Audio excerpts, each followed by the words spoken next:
Bonjour, je pense qu'il va me falloir plusieurs tutoriaux pour faire le tour de cette nouvelle version de Final Cut Pro 10.1. Enfin, on y est arrivé.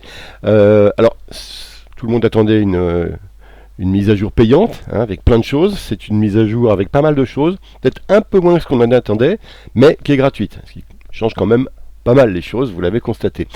On va commencer par faire le tour du premier gros changement dans ce tutoriel. On va s'intéresser à ce nouveau concept de bibliothèque, de librairie, qui change complètement, et je trouve que c'est un bien, l'ancienne organisation en événements et en projet. Alors, pour ceux qui ne connaissent pas du tout Final Cut Pro 10, c'est peut-être pas par ici qu'il faut commencer. Hein. Je pense que ces tutoriaux 10.1 s'adressent surtout aux utilisateurs de Final Cut Pro 10 des versions antérieures, hein, des versions 10.0.9.8, etc. Donc on ne reprendra pas toutes les fonctionnalités du logiciel ici, mais ce qu'il y a de nouveau dans cette version 10.1 et notamment cette fameuse librairie. Alors, petit conseil, si vous ne l'avez pas fait, si vous n'avez pas encore acheté 10.1, la version 10.1, ce que je vous conseille en tout cas avant de la télécharger, c'est d'archiver la version 10.0.9. Comment? En la compressant, ici, en faisant compresser Final Cut Pro App, et cette compression, je les place à chaque fois dans un dossier où j'archive mes anciennes versions de Final Cut pour pouvoir éventuellement y revenir sur un projet qui aurait été voilà. Donc j'ai ici des archives, j'ai commencé à partir de la version 10.7 des versions suivantes, de 10.8, 10.9, elles sont là, et si un jour j'ai besoin d'y revenir, je pourrais le faire. Donc s'il vous reste sur une copie de 10.0.9 qui n'a pas été mise à jour sur un disque externe par exemple, pensez à faire une archive avant d'installer la nouvelle version qui est ici, donc Final Cut Pro 10.1, je l'ai, et voilà, celle-là c'est la nouvelle, regardez, 10.1. Lorsqu'on ouvre pour la première fois FCP 10.1, une fenêtre s'ouvre et vous propose de mettre à jour vos anciens projets et événements. Attention, on touche ici à un point sensible, une vraie nouveauté donc de Final Cut Pro 10.1. Alors avant 10.1, on avait ici, vous vous souvenez, les bibliothèques des événements avec la liste des événements. Et ici, on avait la liste des projets, ce qu'on appelait la bibliothèque des projets. Maintenant, tout cela, ça va se retrouver en haut à gauche dans ce qu'on appelle les bibliothèques. On verra aussi qu'on n'est pas obligé d'avoir une seule librairie qui comprend tout notre travail, mais qu'on peut en avoir plusieurs. En tout cas, on peut en avoir y compris plusieurs pour un même disque dur. On verra ça plus tard. La bibliothèque, vous le voyez, elle a une icône spécifique, ce sont ces 4 petits carrés, cet ensemble de 4 petits carrés. Les bibliothèques sont donc placées dans l'interface en haut à gauche de l'ancienne bibliothèque des événements. Alors avant de répondre à cette question tout mettre à jour, localiser ou annuler, pour le moment je vous propose de faire annuler et de retourner dans le Finder pour voir une chose. Moi par exemple je voudrais mettre à jour tout ce que j'ai dans mon disque média. Et dans mon disque média, regardez, j'ai des Final Cut Events ici, apparents, ceux-là ils vont apparaître quand je vais faire ma mise à jour, et j'ai des hidden, ceux-là ils risquent de ne pas apparaître, j'en ai beaucoup. Bon, je le faisais parce que je voulais pas que tous ces projets, qui sont très nombreux, apparaissent dans Final Cut Pro 10.0.9 ou .8 avant. Pourquoi? Parce que le fait de les faire apparaître ralentissait considérablement d'abord l'affichage du logiciel, parce qu'il fallait faire apparaître une vignette pour tous ces événements, et pareil pour les projets, et donc ça ralentissait y compris le travail de l'ordinateur. Maintenant, là que je fais une mise à jour, toute cette organisation, Final Cut Event Hidden ou Final Cut Event pas caché, Final Cut Projet affiché ou les cachés, il faut tous que je les remette ensemble. Alors je peux le faire soit à la main, manuellement, soit, parce que en fait je ne le gérais pas manuellement, ça je le gérais avec le logiciel Event Manager X. Alors je ne sais pas si vous avez Event Manager X, mais si vous avez Event Manager X, il faut donc ici, attention, bien décocher Reopen Final Cut Pro X. Je vous signale qu'il est gratuit maintenant, donc on peut le faire. Et ici, vous voyez, ensuite mettre tous les médias apparents, cliquez dessus pour avoir tous les dossiers ici événements sélectionnés, ici pareil, vous voyez, tous les sélectionner mes projets en cliquant là, et ensuite faire Move Events and Project, et pouf, vous verrez qu'à ce moment là j'aurai plus rien dans mes dossiers Final Cut Event Hidden et Final Cut Project Hidden.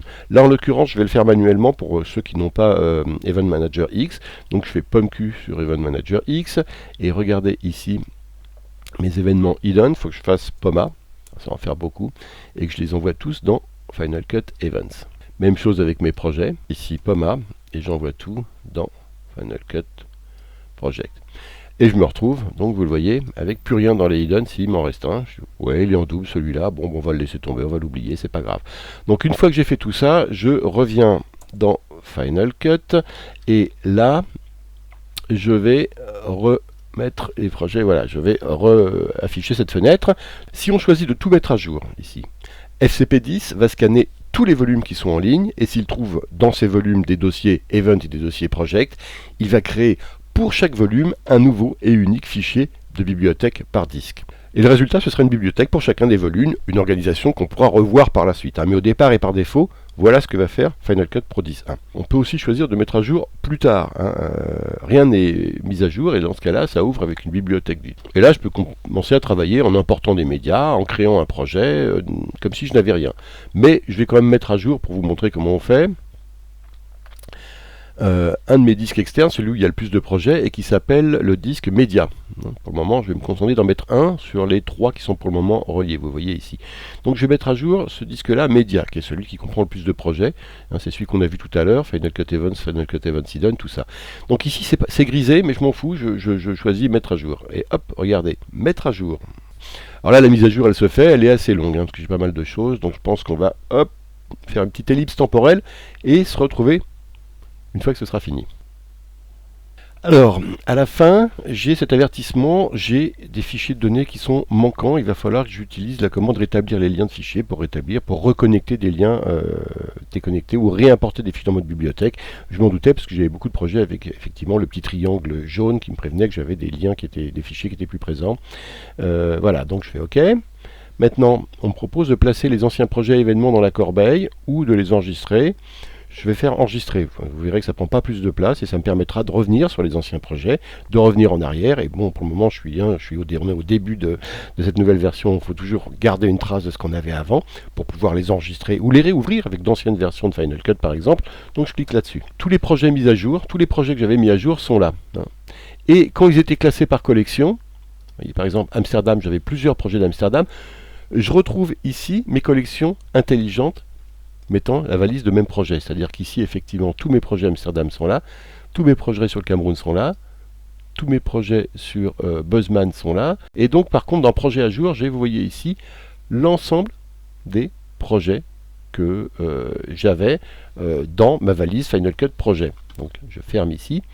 Et tout le reste, c'est l'ensemble des événements. Ici, je les ferme un peu pour faire de la place et que vous voyez. Et quand j'ai un petit triangle ici, c'est qu'il me manque un média dans l'événement, ce qui n'est pas forcément dramatique, du moment que ce n'est pas un média important et que j'utilise, ou c'est un média que je peux retrouver par ailleurs, on verra comment ça peut se faire également. Alors, je me retrouve ici avec mon ensemble de projets mis à jour. Vous voyez, j'ai New York 2012 ici, ce projet. Je vais le mettre. Une fois que j'ai fait ça, j'ai tout un travail à faire de réorganisation dans, voilà, je le mets dans New York 2012. Et maintenant, j'affiche New York 2012 et regardez, je vais avoir mes projets, mon projet que je viens de mettre et mes plans. J'en ai plusieurs, je crois, des 2012, des New York, je veux dire. Donc l'ensemble des New York ici, je vais venir les sélectionner. J'ai celui-là également, regardez. Donc je le sélectionne. Puis je vais plus bas, regardez si j'en ai pas d'autres. C'est encore, j'ai celui-là. Donc j'ai les deux sélectionnés. J'ai encore celui-là sur New York. Il y en a plein qui sont... Voilà, bon, voilà, il y a tout un rangement à faire ici. Et tous ces deux derniers de New York, je vais venir les mettre ici, dans mon événement, New York 2012. Donc, ce qui était une valise d'événements, maintenant qui va devenir une valise comprenant les projets et les événements. Et regardez maintenant comment c'est classé. Ici, j'ai tous mes projets relatifs à New York dans cette valise et mes événements. Et on va faire comme ça jusqu'à ce qu'on vide complètement la valise projet mis à jour. Sa vocation, c'est juste ensuite qu'on répartisse tout ça. Alors, regardez par exemple, j'ai des valises intelligentes pour WWA. Ici, j'ai tous mes WWA, tous mes projets WWA qui sont là, c'est WeWantAd.